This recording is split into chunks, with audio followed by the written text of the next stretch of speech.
زہرا کی غربت سنو اے اہل عزا، غریب زہرا کی غربت سنو اے اہل عزا، اکیلا رہ گیا مقتل میں جب میرا مولا، سپاہ شام نے چاروں طرف سے گھیر لیا، لب فرات تھا ہر ایک خون کا پیاسا، تھا گل چراغ امامت ابھی بجھانا ہے، زمین پہ زین سے شبیر کو گرانا ہے، زمین پہ زین سے شبیر کو گرانا ہے، یہ سن کے سنگ کسی نے جبین پر مارا، کسی نے پہلو میں برچھی کا پل اتار دیا، کسی نے سامنے آ کر چلائی تیر جفا، غریب زہرا قاضی پر سنبھلنا مشکل تھا، علی و زہرا کو رن میں رلایا جاتا تھا، حسین گرتے نہیں تھے گرایا جا، حسین گرتے نہیں تھے گرایا جاتا تھا، لگا جو تیر تو اصغر کو شہ نے یاد کیا، پکارا غازی کو جس وقت سر پہ برج لگا، لگی جو برچھی تو اکبر کو دی تڑپ کے صدا، تماچا خونی نے مارا تو بولے یا زہرا، علی کو یاد کیا سر پہ ضرب چلتے ہوئے، حسن کو یاد کیا منہ سے خون اگلتے، حسن کو یاد کیا منہ سے خون اگلتے ہوئے، زمین پہ زین سے حضرت جو منہ کے بل آئے، جو تیر سینے میں تھے وہ پشت سے نکل آئے، نکل کے پہلو سے سب برچھیوں کے پل آئے، قرار کس طرح اب شہ کو ایک پل آئی، رکاب پیروں سے ابن علی کی چھوٹ گئی، تمام پسلیاں صبت نبی کی ٹوٹ، تمام پسلیاں صبت نبی کی ٹوٹ گئی، یہ کہہ کے آگے بڑھا ہاتھ میں لیے خنجر، ادھر تڑپنے لگی ایک لاش دریا پر، ادھر خیام سے نکلی بطول کی دختر، عجیب بے ادبی شمر نے یہ کی آ کر، ذرا سی بھی نامروت دکھائی ظالم نے، کلام پاک کو ٹھوکر لگائی ظالم، کلام پاک کو ٹھوکر لگائی ظالم نے، عجب طرح سے ستمگر یہ کر رہا تھا ستم، کبھی حسین کی زلفوں میں ہاتھ تھے باہم، پکڑ کے ریش مبارک کبھی ہنسا ازلم، ہٹایا بالوں کو خنجر سے شمر نے ایک دم کہا حسین نے دیکھو ذرا علی اکبر لئی نے رکھ دیا سانو ہمارے سینے لئی نے رکھ دیا سانو ہمارے سینے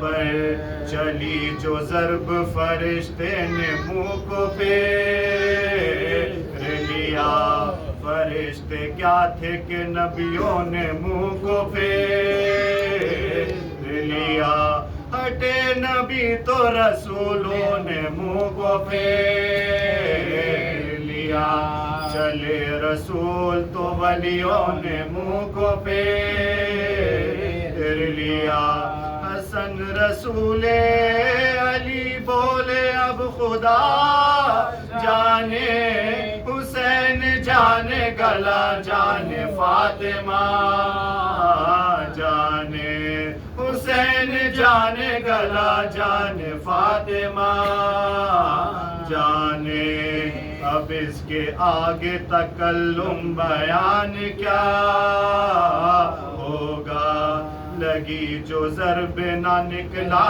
لہو کا ایک قطرہ لئین غیظ میں آ کر صدا یہ دینے لگا حسین جلدی بتا معجزہ یہ ہے کیسا کہا غریب نے تو پیار ماں کا کیا جانے گلے پہ میرے گلا رکھ دیا ہے زہرا نے گلے پہ میرے گلا رکھ دیا ہے زہرا نے غریب زہرا کی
صلوات پر محمد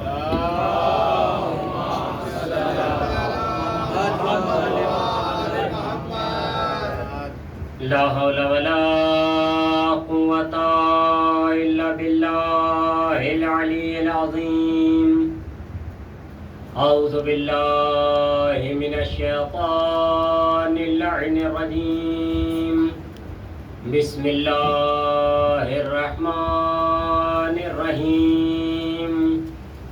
الحمد لله الذي هدانا لهذا وما كنا لنهتدي لولا أن هدانا الله لقد جاءت رسل ربنا بالحق والصلاة والسلام والتحية والإكرام على مولانا وحبيب طبيب قلوب نفوسنا أبي القاسم محمد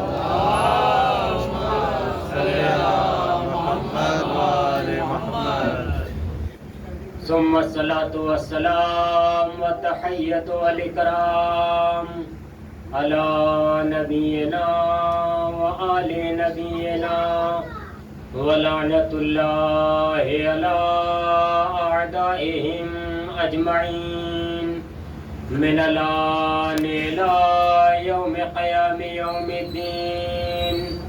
أما بعد فقد قال الله سبحانه وتعالى: بسم الله الرحمن الرحيم.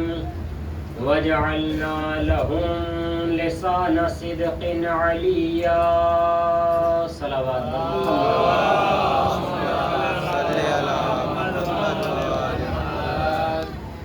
سب سے پہلے گزارش یہ کروں گا کہ تھوڑا سا آگے تشریف لے آئیں. یہ تمام جگہ خالی ہے، تھوڑا سا آگے بڑھ جائیں آپ حضرات صلوات پڑھتے ہوئے ایک بار محمد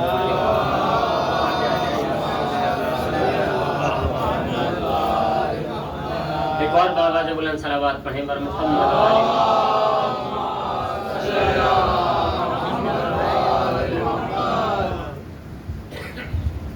عزیزان گرامی، جیسا کہ آپ تمام حضرات کے علم میں ہے کہ آج سے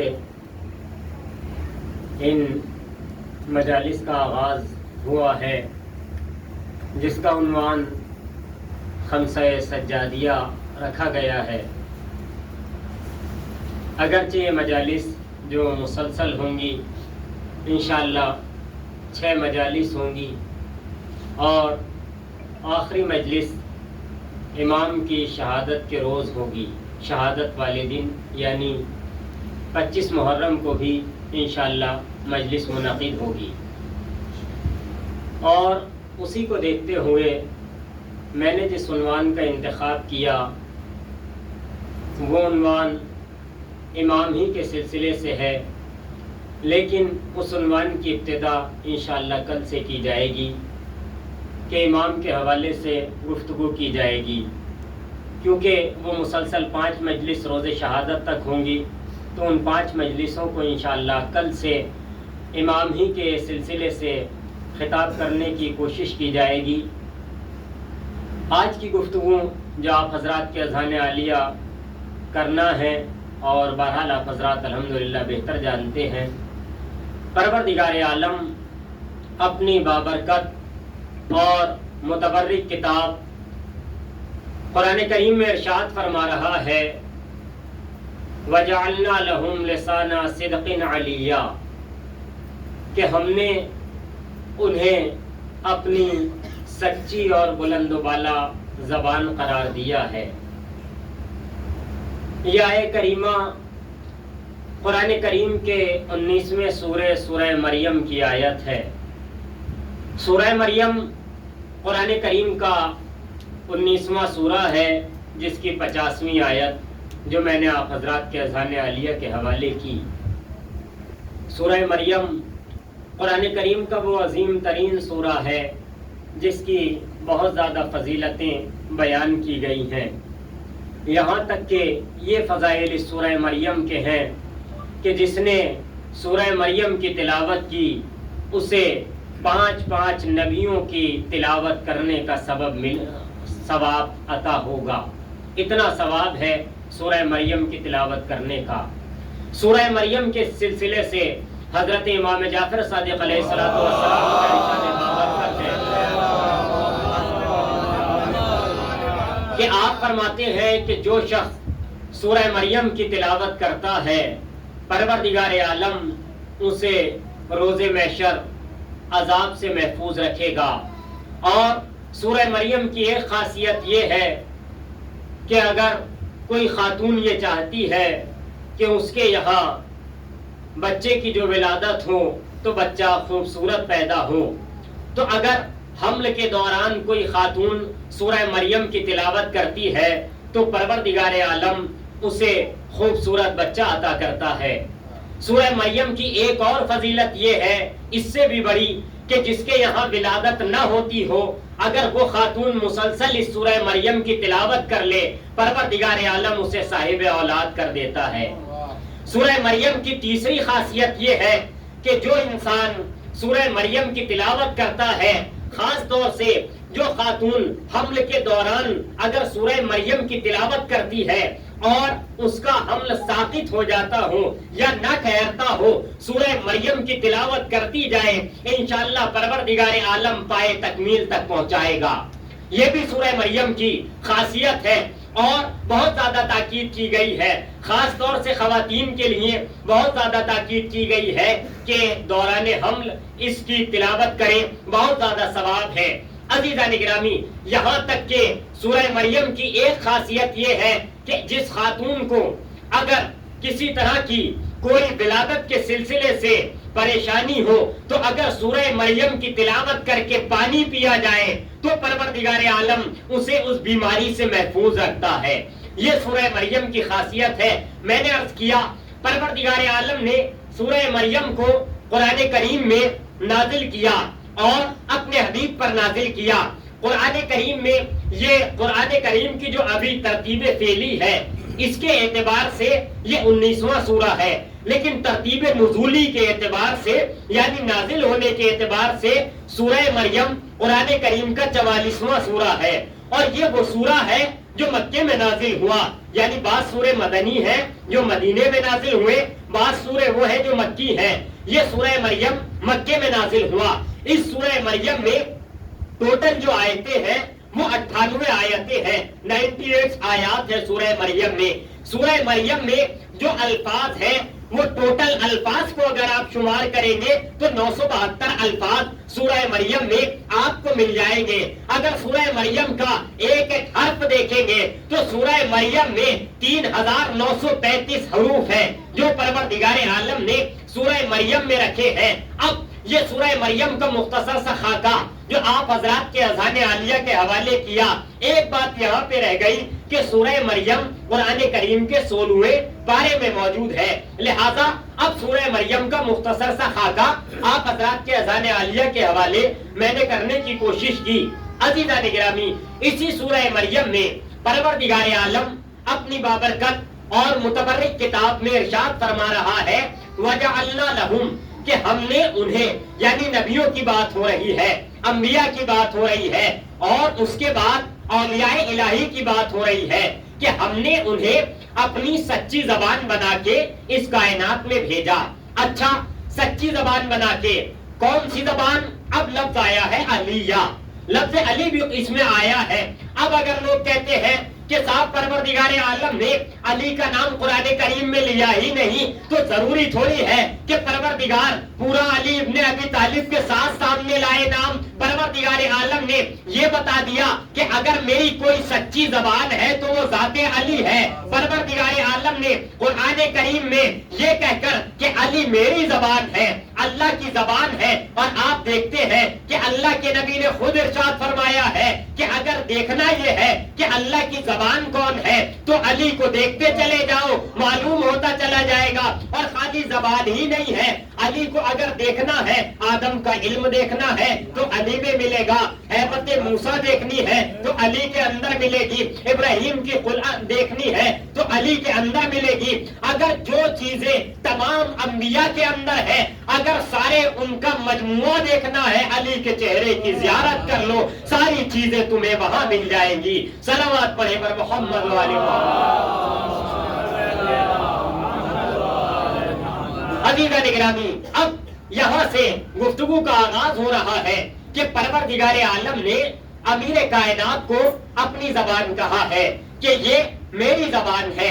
اچھا عزیزان گرامی، آج کی جو گفتگو ہے وہ بہرحال کرنی ہے خصائص علویہ کے تحت، یعنی وہ خصوصیات جو پروردگار عالم نے کسی کو عطا نہیں کی ہے، صرف امیر کائنات کو عطا کی ہے۔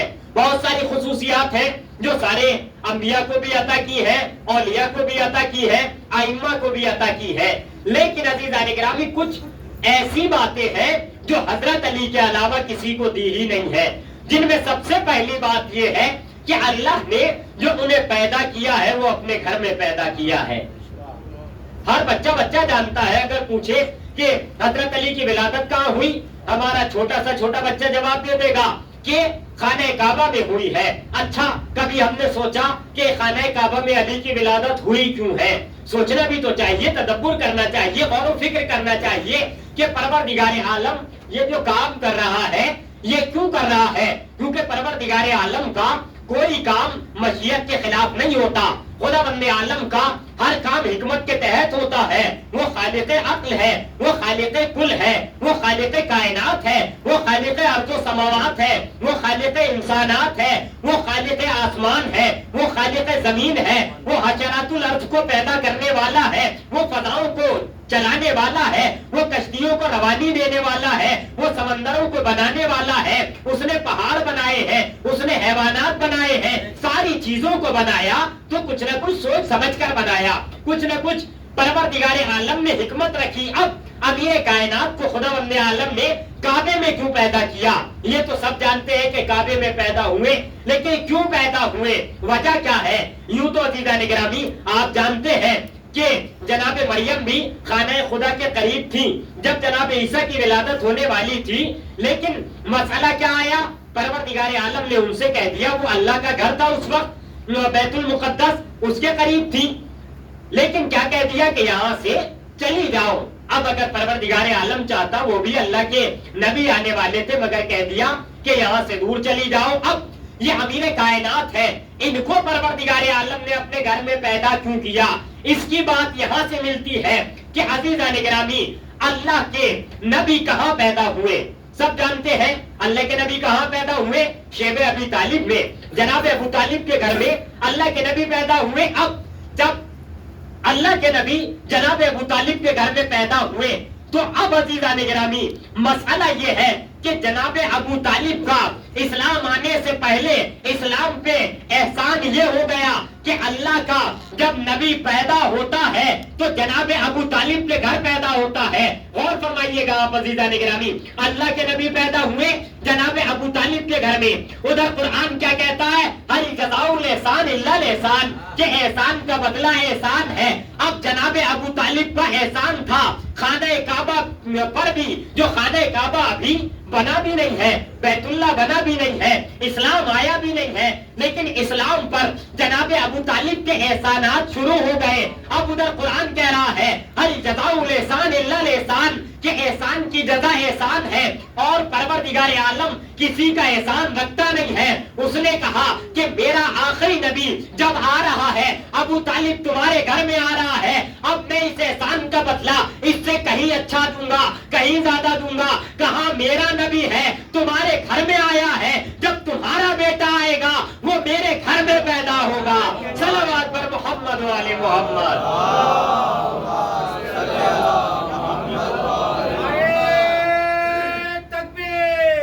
اللہ اکبر, یا رسول اللہ,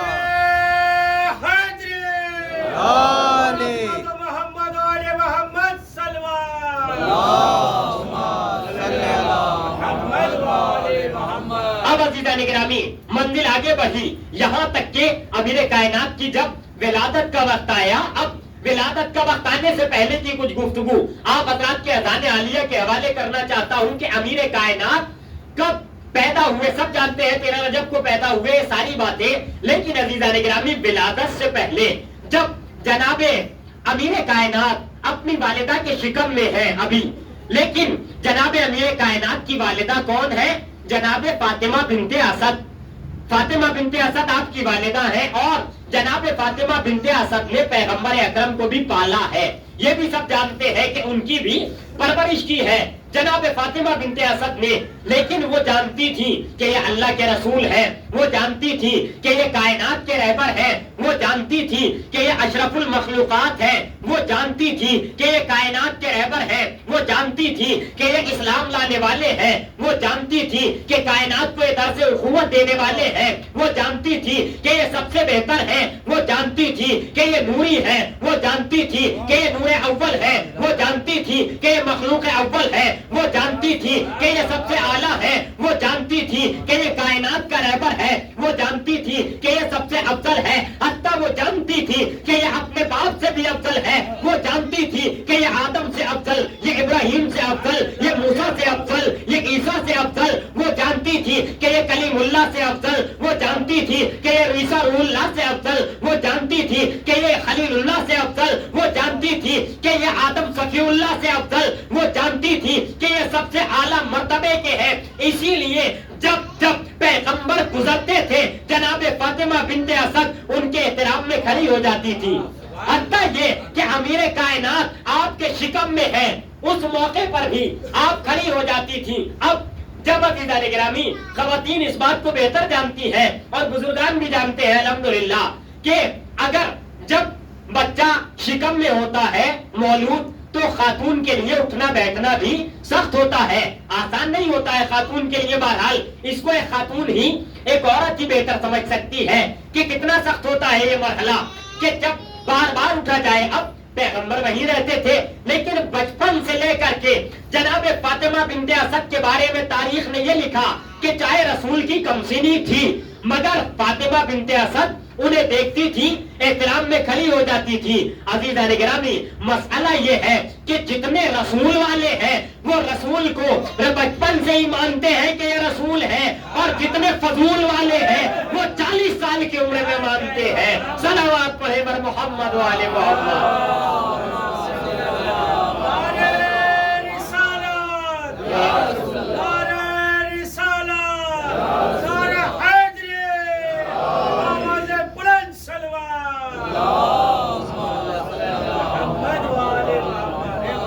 نگرامی جناب فاطمہ بنت اسد کے سامنے وہ منزل بھی آئی کہ جب امیر کائنات آپ کے شکم میں آئے. اب شکم میں آنے کے بعد جب جب رسول آتے ہیں تب تب کھڑی ہوتی ہیں اور جناب فاطمہ بنت اسد سے پوچھا جب وہاں کی خواتین نے کہ آپ کے لیے سخت ہے بار بار کھڑی نہ ہوا کرے تو جناب فاطمہ بنت اسد نے 2 جواب دیے. پہلا جواب تو وہ کہ میں پہچانتی ہوں کہ یہ کون ہے, میں جانتی ہوں کہ یہ کون ہے, میں جانتی ہوں ان کی عظمت کیا ہے, ان کا مقام کیا ہے, ان کا مرتبہ کیا ہے. اور دوسری وجہ عزیزان گرامی جو جناب فاطمہ بنت اسد نے بتائی وہ یہ کہتی ہیں کہ جب جب رسول آتے ہیں تو میرے شکم کا مولود مجھے بیٹھا رہنے نہیں دیتا, دیکھتے ہی یہ کہتا ہے کہ اماں کھڑی ہو جائے کائنات کا رسول آ رہا ہے. عزیزان گرامی اب جناب فاطمہ بنت اسد کا جب یہ رویہ خواتین نے دیکھا, اب یہاں سے غور کیجئے گا عزیزان گرامی, جب وہاں کی مکے کی خواتین نے منظر دیکھا, دیکھنے کے بعد کہنے لگی سخت ہے, سمجھانے لگی. بڑی بوڑھیاں ہوتی ہے نا کہ سمجھانے والی کہ بار بار مت اٹھو بار بار مت بیٹھو تمہارے لیے سخت ہے, وہاں بھی تھی. اب جناب فاطمہ بنت اسد کے پاس آئی سمجھانے کے لیے, لیکن جناب فاطمہ بنت اسد نے جواب دے دیا اور جواب میں نے آپ کے حوالے کر دیا. لیکن اب جب یہ بات دشمنوں کو پتا چلی کہ یہ احترام رسول میں اٹھتی ہے تو انہوں نے کیا حربہ اپنایا, انہوں نے حربہ یہ اپنایا کہ مکے کی 8 عورتوں کو بھیجا, 8 عورتوں کو بھیجا اور ان سے کہا کہ اب رسول کے احترام میں ان کو کھڑی نہ ہونے دینا, 4 ادھر رہنا اور 4 ادھر رہنا. جب جب رسول آئے اور یہ اٹھنا چاہے, عزیزان گرامی بیدار ہو کر سنیے گا, بڑی بڑی آئی تھی, بوڑھی آئی تھی, یا جملہ بدلوں عورتیں آئی تھیں, اور عورت کسی لڑکی کو نہیں کہا جاتا, اور جملہ بدلوں عورت اماں کو کہا جاتا ہے زیادہ تر. اب یہاں سے سماعت کیجئے گا, 8 عورتیں آئیں, آ کر کے کہنے لگی کہ اب ہم اٹھنے نہیں دیں گے, جب یہ آئیں گے محمد آئیں گے اللہ کے نبی. ابھی تو یہ مانتی نہیں تھی لیکن یہ تو بہرحال ہمارا عقیدہ ہے کہ جب رسول آئیں گے تو ہم انہیں اٹھنے نہیں دیں گے, احترام نہیں کرنے دیں گے, کیونکہ ان کا کہنا یہ ہے کہ بچہ بھی مجھے بیٹھا نہیں رہنے دیتا جو ابھی میرے شکم میں ہے. آ گئی, حکومت نے بھیج دیا, اب 4 ادھر بیٹھ گئی 4 ادھر. اب آپ کے حوالے جملہ کرنے جا رہا ہوں, 4 ادھر ہے 4 ادھر ہے. اب جیسے ہی پیغمبر کا گزر ہوا, اب فاطمہ بنت اسد نے چاہا کہ میں احترام رسول میں کھڑی ہو جاؤں. جیسے ہی کھڑی ہونا چاہا, 4 ادھر کی اماؤں نے 4 ادھر کی اماؤں نے ایک شانے کو ادھر سے پکڑا, ایک شانے کو ادھر سے پکڑا اور بیٹھانا چاہا, لیکن وہ بچہ شکم سے کہتا ہے اماں رسول آ رہے ہیں کھڑی ہو جائیں. اب عزیزان گرامی یہ 8 عورتیں مل کر کے فاطمہ بنت اسد کو بٹھانا چاہ رہی ہیں لیکن بٹھا نہیں پا رہی ہیں. میں کہوں گا جب 8 عورتیں علی کا مقابلہ جب شکم کے اندر ہے تب نہیں کر پائی, تو جب علی کی جوانی ہے تو میدان میں کوئی ایک عورت علی کا مقابلہ کیسے کر سکتی ہے. صلوات پر محمد والے محمد. سبا کے ساتھ دل بولا علی بولا, علی بولا, سبھی بولی فلک بولا علی بولا,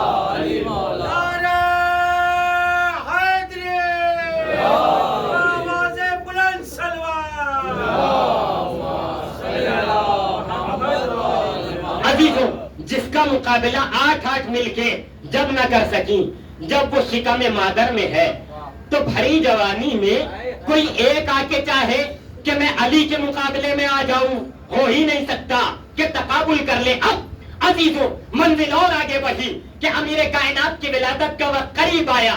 جب قریب آیا تو آپ جانتے ہیں کہ امیر کائنات کی والدہ، میں پورے واقعات کو بیان نہیں کروں گا، سب جانتے ہیں الحمدللہ، خانہ کعبہ کے پاس آئیں، بہت تیزی سے گزروں گا یہاں سے، کہ خانہ کعبہ کے پاس آئیں اور آ کر کے ایک جملہ کہا کہ پروردگار میری مشکل کو آسان کر دے، اور واسطہ دیا پروردگار عالم تجھے اس خانہ کعبہ کے بنانے والے کا واسطہ، پہلا واسطہ دیا پروردگار تجھے خانہ کعبہ کے بنانے والے کا واسطہ، دوسرا واسطہ دیا پروردگار تجھے اس گھر کا واسطہ، تیسرا واسطہ دیا میرے شکم میں جو مولود ہے اس کا واسطہ دیا، پھر پروردگار عالم کو اس کے رسول کا واسطہ دیا، اور ایک اور واسطہ خداوند عالم کو دیا۔ اب یہ پانچوں واسطے دینے کے بعد اب جناب فاطمہ بنت اسد خانہ کعبہ کی دیوار سے مس ہوئی۔ عزیزان اکرام، یہ آپ نے غور ہی نہیں کیا، فاطمہ بنت اسد نے اللہ کو ولادت سے پہلے 5 واسطے دے کے کائنات کو یہ بتا دیا کہ جب علی کی ماں کا گزارا 5 کے بغیر نہیں ہوتا تو ساری دنیا کا گزارا ان 5 کے بغیر کیسے ہو جائے گا۔ صلوات پر محمد والے محمد۔ اب عزیزان اکرامی، جب جناب فاطمہ بنت اسد خانہ کعبہ کے اندر داخل ہو گئی، دیوار میں در بنا، سب آپ نے سن رکھا ہے، اب یہاں سے گفتگو ہے، جو سنی ہے گفتگو وہ نہیں کرنی ہے۔ اب جناب فاطمہ بنت اسد خانہ کعبہ کے اندر چلی گئی۔ اب پریشان ہو رہے ہیں لوگ کہ فاطمہ بنت اسد کہاں چلی گئی، یہ کیوں دروازے سے نہیں گئی، کیوں یہ دیوار سے گئی، یہ سارے مسائل آپ نے سنے ہیں، لیکن لوگ پریشان ہو رہے ہیں۔ بھائی پریشان لوگوں کو کیوں ہونا چاہیے؟ پریشان جسے ہونا چاہیے وہ ان کے شوہر کو ہونا چاہیے، جناب ابو طالب کو پریشان ہونا چاہیے کہ میری زوجہ ہے خانہ کعبہ کے اندر چلی گئی، پھر ویسے ہی دیوار بند ہو گئی، انہیں پریشان ہونا چاہیے۔ پریشان ہونا چاہیے اگر کسی کو تو جناب اسد کو پریشان ہونا چاہیے جو ان کے والد ہیں کہ بھائی میری بیٹی خانہ کعبہ کے اندر چلی گئی، انہیں پریشان ہونا چاہیے۔ جناب ابو طالب کو پریشان ہونا چاہیے، یا اگر کسی اور کو پریشان ہونا چاہیے رسول خدا کو پریشان ہونا چاہیے، یا اگر چوتھے نمبر پہ یا پہلے نمبر پہ کہا جائے کسی کو پریشان ہونا چاہیے تو خود جناب فاطمہ بنت اسد کو پریشان ہونا چاہیے۔ یہ اگل بغل والے کیوں پریشان ہو رہے ہیں کہ مرحلہ کیا ہے، منزل کیا ہے، یا جملہ بدل کے یوں کہوں یہ دیکھ سے زیادہ چمچے کیوں گرم ہو رہے ہیں؟ صلوات پڑھے پر محمد والے محمد۔ بھائی پریشان تو انہیں ہونا چاہیے، لیکن ابو طالب سکون میں ہے، ان کے دل میں کوئی قرار نہیں، ان کے دل میں کوئی اضطراب نہیں، کوئی کسی طرح کی بے قراری نہیں۔ انہیں معلوم ہے کہ جس کے گھر میں گئی ہے وہ اللہ کا گھر ہے، اور جو آنے والا ہے وہ خلیفۃ اللہ بھی ہے، ولی اللہ بھی ہے۔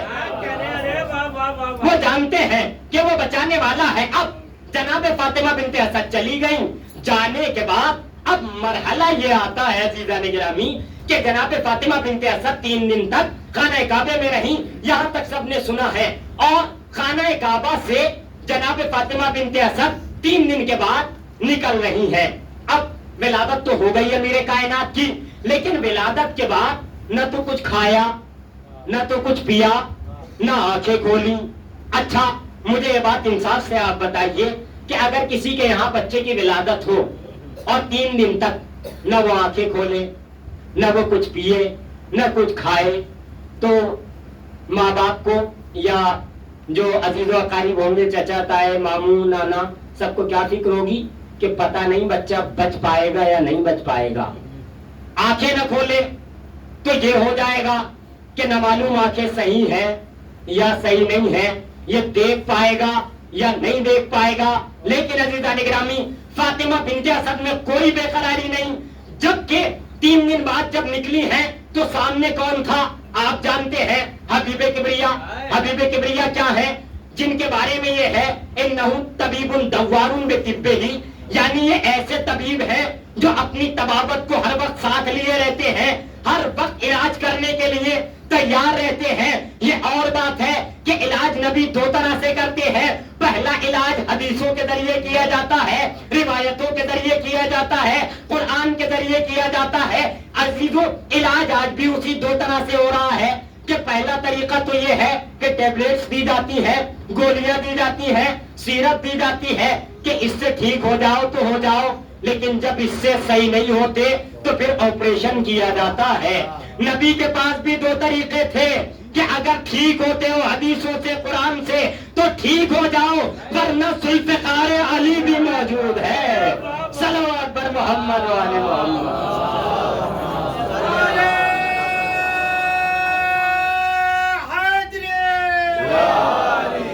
اب عزیزوں, جب جناب فاطمہ بنت اسد کے سامنے پیغمبر آ رہے ہیں, اب پیغمبر آ رہے ہیں تو عزیزان گرامی کیا چاہیے تھا کہ یہ طبیب ہیں, یہ بہترین ڈاکٹر ہے, ان سے بڑا تو کوئی طبیب نہیں ہے, ان سے آ کے کہتی کہ میرا بچہ آنکھیں نہیں کھول رہا ہے, میرا بچہ کچھ کھا پی نہیں رہا ہے. لیکن عزیزان گرامی روایت کہتی ہے کہ جیسے ہی فاطمہ بنت اسد خانہ کعبہ سے باہر آئی, ادھر سے نبوت لینے کے لیے بڑھی, ادھر سے خرامہ خرامہ انداز میں فاطمہ بنت اسد قدم بڑھا رہی ہے, ادھر سے نبوت قدم بڑھا رہی ہے.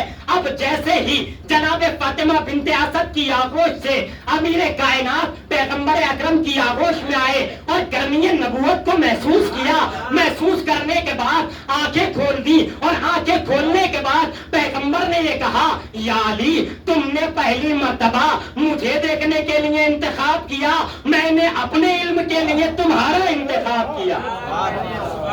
اب جب عزیزان گرامی مسئلہ یہ آتا ہے کہ آپ نے سب سنا ہے کہ توریت سنائی, زبور سنائی, انجیل سنائی, قرآن مجید سنایا, لیکن عزیزان گرامی اب بات یہاں پہ آ کے ٹھہرتی ہے کہ بھائی یہ کام تو پیغمبر بھی کر سکتے تھے, لیکن نبی نے تو پیدا ہونے کے بعد نہ توریت سنائی, نہ انجیل سنائی, نہ زبور سنائی, نہ قرآن سنایا. یہ مرحلہ کیوں نہیں آیا نبی کے مسئلے میں؟ وہ بھی سنا سکتے تھے. عزیزان گرامی سیدھا سادہ جواب لے کر کے جائیے کہ پیغمبر اکرم نے یہ کام کیوں نہیں کیا, علی نے آغوش نبوت میں آتے ہی یہ کام کیوں کر ڈالا. اب عزیزان گرامی جملہ حوالے کر رہا ہوں, امیر کائنات نے جیسے ہی پیغمبر کو دیکھا, قرآن سنایا, توریت سنائی, انجیل سنایا, زبور سنائی, اور زبور بھی ایسے نہیں سنائی صاحب زبور سے بہتر, انجیل صاحب انجیل سے بہتر, اور عزیزان گرامی توریت صاحب توریت سے بہتر, قرآن صاحب توریت کہ قرآن صاحب قرآن کے جیسا. مگر یہ نبی نے کیوں نہیں کارنامہ کیا, علی نے کیوں کیا؟ عزیزوں جواب یہ ملتا ہے کہ نبی کو کوئی اس قابل ملا ہی نہیں جو توریت سنتا, جو انجیل سنتا, جو زبور سنتا. مگر جب علی نے دیکھا یہ آغوش نبوت ہے, اچھا موقع ہے, توریت صاحب توریت سے بہتر سنا دو, زبور صاحب زبور سے بہتر سنا دو, انجیل صاحب انجیل سے بہتر سنا دو, قرآن صاحب قرآن سے بہتر سنا دو. صلوات پر محمد و آل محمد.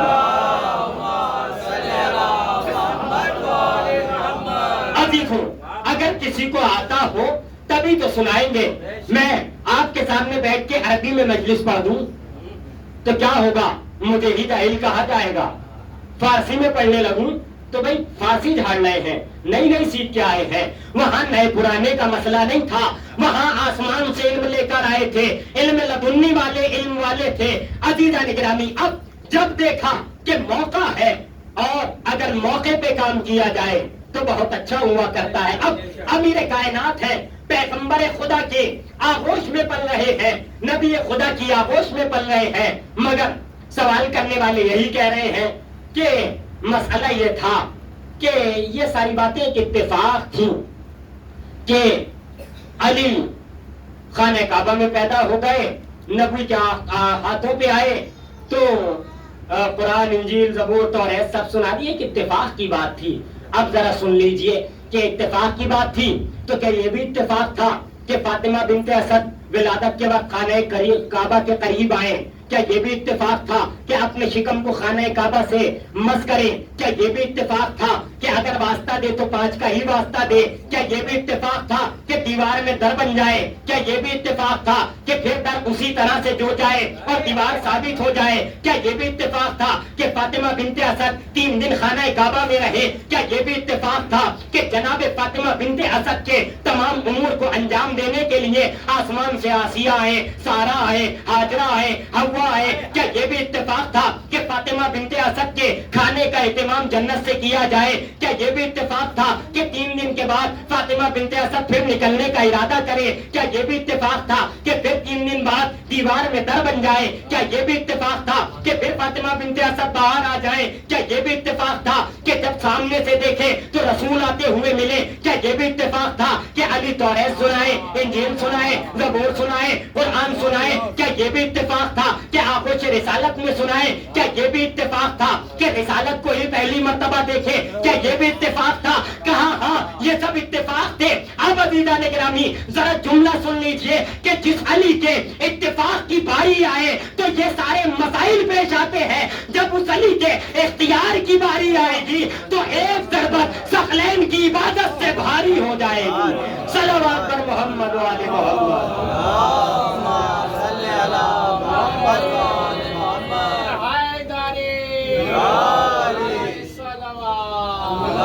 اب عزیزان گرامی مسئلہ یہ ہوتا ہے کہ امیر کائنات پرورش پا رہے ہیں۔ کہاں پرورش پا رہے ہیں؟ آغوش نبوت میں پرورش پا رہے ہیں۔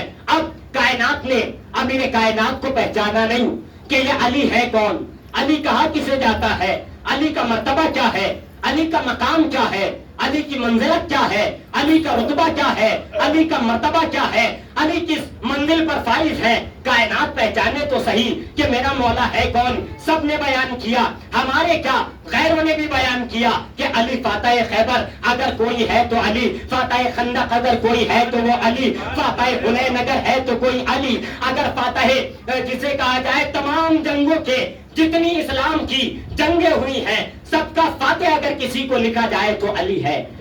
علی کون ہے؟ کائنات کیا پہچانے کہ آپ کا مرتبہ کیا ہے؟ پائے بسم اللہ سے لے کر قرآن کی والناس کی سین تک دیکھتے چلے جاؤ، علی کے علاوہ کچھ نظر نہیں آئے گا۔ شرط یہ ہے کہ ولایت کی آنکھوں سے دیکھا جائے، خلافت کی آنکھوں سے نہ دیکھا جائے۔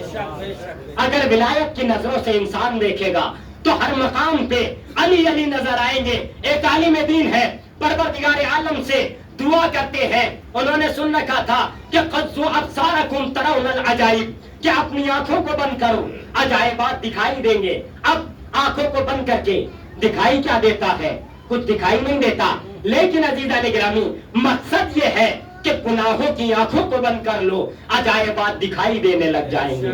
وہ عالم دین تھے، اب اسی بات پہ رہے اور گناہوں سے پرہیز کیا، تقوی کی منزل میں اپنے آپ کو آگے لے گئے۔ اب اچانک کیا دیکھتے ہیں؟ ابھی نہ سو رہے ہیں نہ جاگ رہے ہیں، غنودگی کا عالم ہے۔ ایک مرتبہ اسی بات کو ورد کر رہے تھے کہ فَضُّ أَبْصَارَكُمْ تَرَوْنَ الْعَجَائِبَ، کہ اپنی آنکھوں کو بند کرو عجائبات دیکھو گے۔ کہتے ہیں پروردگار میں بھی عجائبات دیکھنا چاہتا ہوں۔ نہ سو رہے ہیں نہ پوری طرح سے جاگنے کا عالم ہے، اسی عالم میں ہے کہ اچانک دیکھتے دیکھتے کیا دیکھتے ہیں کہ میں زمین سے بلندیوں کی طرف جا رہا ہوں، یہاں تک کہ دیکھتے ہیں کہ میں جنت کی وادیوں میں ہوں۔ اب جنت کی وادیوں میں ہے، وہ جنت کی وادیوں میں پہنچ گئے، انہیں کوثر پہ لے جایا گیا۔ اب جب بیدار ہو کے بیان کرتے ہیں کہ مجھے یہ کہا تھا کہ اپنی آنکھیں بند کرو عجائبات دکھائی دیں گے، وہ کہتے ہیں مجھے فرشتہ کوثر پہ لے گیا، صرف ایک ہی آواز آ رہی تھی، یا علی یا علی یا علی۔ میں جنت میں گیا، صرف ایک آواز آ رہی تھی، یا علی یا علی یا علی۔ میں تسنیم پہ گیا، صرف ایک آواز آ رہی تھی، یا علی یا علی یا علی۔ آ کے کہنے لگے پروردگار میں تو سوچتا تھا کہ جنت میں نہریں ملیں گی، میں تو سوچتا تھا کہ جنت میں جسے کہا جائے درخت طوبہ ملے گا، کہاں سب کچھ ملے گا۔ اگر علی علی زبان پہ ہوگا تو سب کچھ ملے گا، اور علی نہیں ہوگا تو جنت تو کیا جنت کی خوشبو بھی نہیں سون پاؤ گے۔ صلوات پر محمد و آل محمد۔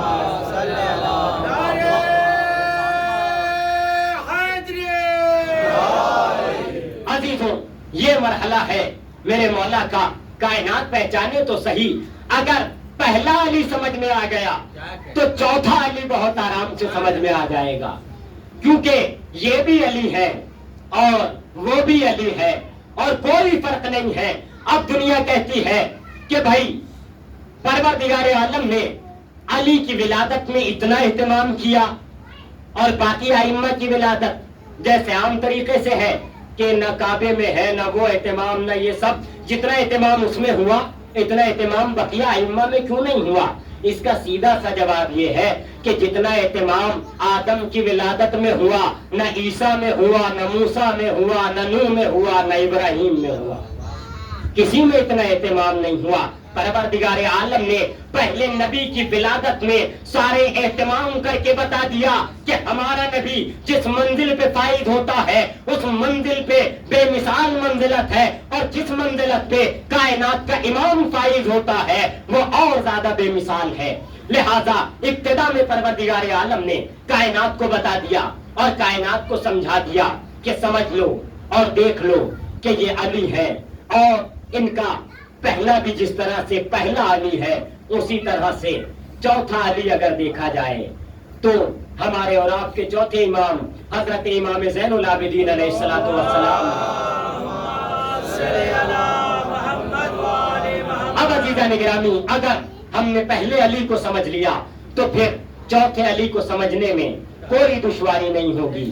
کل سے انشاءاللہ، آج پہلے علی کے حوالے سے گفتگو ہوئی، کل سے چوتھے علی کے حوالے سے ہوگی، کیونکہ یہ بھی علی ہے، نام سے بھی یہ علی ہے اور نام سے وہ بھی علی ہے. دنیا وہ ہوتی ہے کہ جن کے نام کو اگر محمل میں بدلا جائے تو کچھ معنی نہیں ہوتا ہے عزیزوں، لیکن یہ علی نام وہ ہے کہ اگر اسے پلٹ کے بھی دیکھیں تو ولی بن جاتا ہے. علی کو اگر ولی بن جاتا ہے پلٹ کے دیکھیں، ورنہ کتنے نام ہیں کہ اگر پلٹو تو کیا سے کیا بن جاتے ہیں. مثال کے طور پہ آپ صحابی کو ہی پلٹ کے دیکھ لیجئے، صلوات پڑھیں بر محمد والے محمد، کیا بنتا ہے؟ آپ توجہ رکھتے ہیں، جانتے ہیں. لہٰذا عزیزان گرامی، امیر کائنات کے ایک ایک لفظ پہ غور کریں کہ کیا منزل ہے، کیا مقام ہے میرے مولا کا اور کیا منزلت ہے آپ کی. پروردگار نے بے مثال بنایا ہر اعتبار سے، فضیلتوں کے اعتبار سے لا تعداد فضائل کا مالک بنایا، اور جس طرح سے فضائل عطا کیے عزیزوں اسی طرح سے اہل بیت اطہار کو مصائب کا سامنا بھی کرنا پڑا. عزیزوں آپ جانتے ہیں کہ آج امام کا 10واں بھی ہے، اور آپ امام حسین کی شہادت کو 10 دن مکمل ہو رہے ہیں. ہمارے یہاں یہ طور و طریقہ ہے کہ ہم اپنے مرحومین کا بھی 10واں مناتے ہیں اور مجلس منعقد کرتے ہیں، لیکن اللہ اللہ فاطمہ کا لال کہ جب زہرا کا یہ فرزند شہید ہوا تو ہمارے یہاں تو تیجا بھی کیا جاتا ہے، 10واں 20واں بھی کیا جاتا ہے، چہلم بھی کیا جاتا ہے اور برسی بھی کی جاتی ہے. لیکن فاطمہ کے لال کا سیم آپ دیکھیں کہ کربلا کے میدان میں بے گور و کفن فاطمہ کے لال کا لاشا پڑا ہوا ہے، اور کوئی نہیں ہے جو آ کر کے کفن دے دے. فاطمہ کے لیے اس کربلا کے بن میں اپنے لال کے جنازے کے لاشے کے قریب بار بار ایک ایک کو دیکھ رہی ہے کہ کوئی آئے میرے لال کے لاشے پہ کفن دینے کے لیے. اللہ اللہ، عزاداران مظلوم کربلا، جب امام کی شہادت ہوئی ہے کس انداز میں ہوئی ہے؟ راوی کہتا ہے کہ جب امام حسین کی شہادت کا وقت قریب آیا، ایک مرتبہ امام نے خیام حسینی پہ آ کے جب آخری سلام کیا ہے، اور آخری سلام کرنے کے بعد جب بیویوں کو سلام کیا، علیکن منی سلام، اے بیویوں تم پر میرا سلام آخر ہو. اولاد والوں سنیں گے، جن کی بہنیں ہیں جن کی بیٹیاں ہیں دل پہ ہاتھ رکھ کے سنیں کہ حسین کہہ رہے ہیں میں آخری سلام کرنے آیا ہوں، سب سے پہلے حسین کی بہن زینب باہر آ گئی. اے بھیا کیا آپ بھی جا رہے ہیں؟ ابھی حسین نے سلام آخر کو کہا تھا کہ حسین کی کم سن بچی سکینہ قریب آئی. بابا کیا آپ نے بھی ارادہ کر لیا؟ بابا آپ بھی جا رہے ہیں. ایک جملہ بڑا درد بھرا کہا. ایک جملہ کہتی ہے یا آبا ارحمنا غربتنا، اے بابا جان ہماری غربت پہ رحم کرے. اے بابا اب مجھے پیاس نہیں لگتی. میرے چچا پاس گئے تھے، بابا مجھے پیاس نہیں لگتی. اب بابا مجھے پانی نہیں چاہیے. اے بابا میرا جوان بھیا علی اکبر چلا گیا. اے بابا میرے اولو محمد چلے گئے. اے بابا میرا بھیا قاسم بھی چلا گیا. اے بابا میرا علی اصغر بھی چھوڑ کے چلا گیا. اے بابا اب آپ بھی جا رہے ہیں. کہا ہاں میری لاڈلی اب میں بھی رخصت ہو رہا ہوں. کہا اچھا. اے بابا خدا حافظ. سکینہ نے خدا حافظ تو کر دیا، مگر حسین جیسے ہی پشت رہوار پہ بیٹھے، آپ نے سنا ہے نا حسین کا رہوار آگے نہیں بڑھتا. کیا دیکھا عزیزو؟ رہوار کے سموں سے حسین کی کم سن بچی لپٹی ہوئی ہے، بار بار کہہ رہی ہے اے ذوالجنا میرے بابا کو نہ لے جا. اے ذوالجنا جو صبح سے گیا ہے وہ واپس نہیں آیا. اولاد والے بیٹھے ہیں نا، آزادارو کم سن بچیوں کو بڑا شوق ہوتا ہے اپنے بابا کے سینے پہ لیٹنے کا. سینے پہ آ کے بچیاں لیٹتی ہے، لیکن اللہ اللہ جب حسین کی شہادت ہو گئی، آزادارو سنیں گے جملہ، حسین کی شہادت کے بعد اب سکینہ ہے کہ آزادارو خیام سے نکلی ہے کہ کوئی مجھے میرے بابا کے پاس نجف کا راستہ بتا دے، مگر کوئی نہ تھا جو سکینہ کو نجف کا راستہ بتاتا. سکینہ کا کرتا جلا ہوا ہے، آواز دے رہی ہے ارے کوئی میری مدد کو نہیں آتا. ایک مرتبہ ایک کٹے سر سے آواز آئی الیہ الیہ، اے میری لاڈلی سکینہ. آزادارو میں نے جملہ کہا نا کہ بچیوں کو بڑا شوق ہوتا ہے باپ کے سینے پہ لیٹنے کا. اللہ اللہ جب سکینہ نے دیکھا بابا کی آواز آ رہی ہے، سکینہ بے سر کے لاشے پہ پہنچی. سکینہ بھی چاہتی تھی میں اپنے بابا کے سینے پہ لیٹوں، مگر اتنے تیر تھے. سکینہ بابا کے قدموں میں لیٹ گئی. زینب آئی اے میری لاڈلی تم بابا کے قدموں میں کیوں؟ سکینہ کہتی ہے پھوپھی اماں میں نے بھی چاہا تھا میں بابا کے سینے پہ، مگر جیسے ہی قریب ہونا چاہا میرے بابا کے سینے میں اتنے تیر تھے میں سینے پہ نہ لیٹ سکی. وَسَيَعْلَمُ الَّذِينَ ظَلَمُوا أَيَّ مُنقَلَبٍ يَنقَلِبُونَ اِنَّا لِلَّهِ وَإِنَّا إِلَيْهِ رَاجِعُونَ.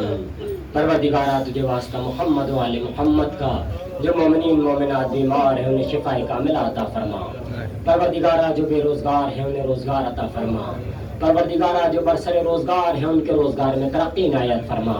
پروردگارہ تجھے واسطہ محمد و آل محمد کا ہمارے سروں پہ مراج اعظام علماء اکرام بالخصوص آیت اللہ خامنائی آیت اللہ سیستانی کا سایہ قائم و دائم فرما. پروردگارہ ہمارے سروں پہ ہمارے والدین بزرگان کا سایہ قائم و دائم فرما. پروردگارہ جن کے والدین بزرگان مرحوم ہو چکے ہیں ان سب کی مغفرت فرما. پروردگارہ ہمیں زیادہ سے زیادہ علوم آل محمد حاصل کرنے کی توفیق عنایت فرما. پروردگارہ ہماری اس مختصر سی عبادت کو قبول فرما. پروردگارہ ہمارے امام کے ظہور میں تعجیل فرما. جب ہمارے امام کا ظہور ہو ہمیں ان کے انصار آوان عزت میں شمار فرما. ماتم حسین.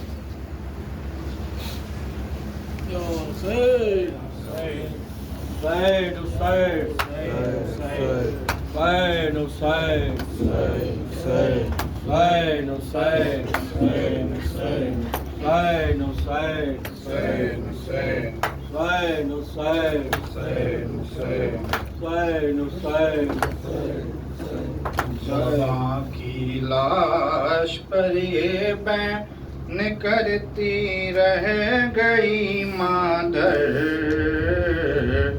تیرا صحرا نہ دیکھا جوان کی لاش پر یہ بہن کرتی رہ گئی مادر تیرا صحرا نہ دیکھا تیرا صحرا نہ دیکھا جوان کی لاش پر یہ بہن کرتی رہ گئی مادر تیرا صحرا نہ دیکھا تیرا صحرا نہ دیکھا میری آنکھوں کے تارے ہے میرے پیارے علی اکبر تیرا صحرا نہ دیکھا تیرا صحرا نہ دیکھا جوان کی لاش پہ یہ بہن کرتی رہ گئی مادر تیرا صحرا نہ دیکھا تیرا صحرا نہ دیکھا دل مادر میں 18 برس سے یہ تمنا تھی میں اپنے ہاتھوں سے ایک دن تجھے دولہا بناؤں گی تیری دلہن کو میں اپنے کلیجے سے لگاؤں گی جو منت مانی ہے میں نے وہ سب منت بڑھاؤں گی مگر کیا کی خبر روں گی میں تیرے جنازے پر تیرا صحرا نہ دیکھا تیرا صحرا نہ دیکھا جوان کی لاش پہ یہ بہن کرتی رہ گئی مادر تیرا صحرا نہ دیکھا تیرا صحرا نہ دیکھا بڑے ارمان تھے دل میں بہت کچھ میں نے سوچا تھا بلائیں لے کے آنکھوں سے لگاؤں گی تیرا صحرا تیری بارات جب گھر سے چلے گی ہے میرے بیٹا تو میں عباس سے کہہ دوں گی پرچم کا کرے سایہ مگر نہ جانے کس نے بد نظر ڈالی تیرے اوپر تیرا صحرا نہ دیکھا تیرا صحرا نہ دیکھا جوان کی لاش پر یہ بہن کرتی رہ گئی مادر تیرا صحرا نہ دیکھا